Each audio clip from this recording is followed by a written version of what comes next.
සුබ දවසක් කියලා පිළිගන්නවා. අදත් අපේ UKP වටපිට YouTube channel එකට ඔයාලා සියලුම දෙනාව. ඉතින් අද අපේ කතාව අතීත ශ්‍රී ලංකාවේ වාහන මිල කොයි වගේද වෙන්නේ කියන කාරණාව ගැන. මේක ඔස්ටින් වෑන් රථයක්. වෝකර්ස් පුත්‍රයන් සහ සමාගම විසින් තමයි ඒ කාලේ මේ වෑන් රථය ගෙන්වලා තියෙන්නේ. ඒ කාලේ මෙම වෑන් රථයේ මිල විදියට සඳහන් වෙලා තියෙන්නේ රුපියල් 4975ක්. මේ 1950 දශකයේ විතර ෆෝඩ් කියන්නේ එදත් අදත් ජනප්‍රිය කාර් නිෂ්පාදන සමාගමක්. ඉතින් බලන්න 1950 දශකයේදී විතර ලංකාවේ ෆෝඩ් වාහනවල මිල ගණන්. මේ වාහන දෙක නම් රුපියල් 9215 ඉඳලා රුපියල් 9040 දක්වා මිල ගණන් වලට මිලදී ගන්න පුළුවන්. මේ රෝලන්ඩ් සමාගම විසින් ගෙන්වපු වෑන් රථයක්.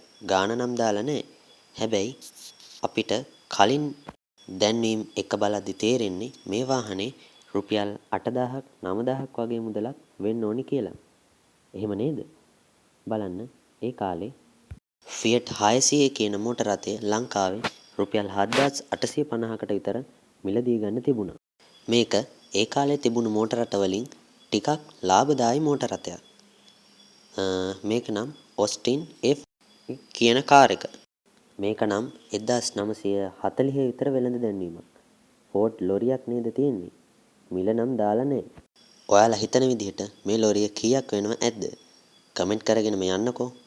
ඒ කාලේ බයිසිකලයක් කියන්නේ ඉතින් අද කාලේ නවීන පන්නේ කාර් එකක් ගෙදර තිනවා වගේ.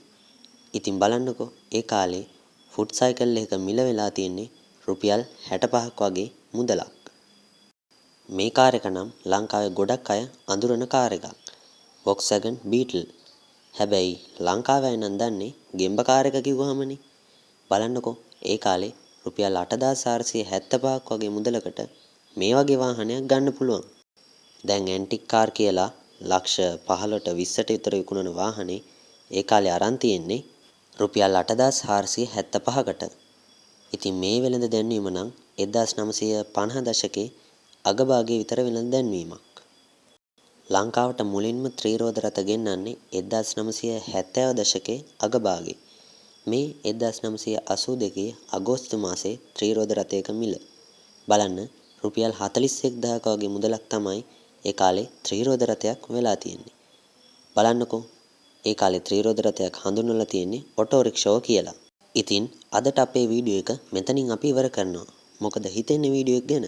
හොඳයි නම් ලයික් කරන්න, subscribe කරලා අපිව පුංචි සහයෝගයක් දෙන්න. ඉස්සරහටත් මේ වගේ ලස්සන වීඩියෝ එකකින් ඔයාලා හම්බ වෙනකන් සියලුම දෙනාට සුබ දවසක්. පරිස්සමෙන් ඉන්න. තෙරුවන් සරණයි.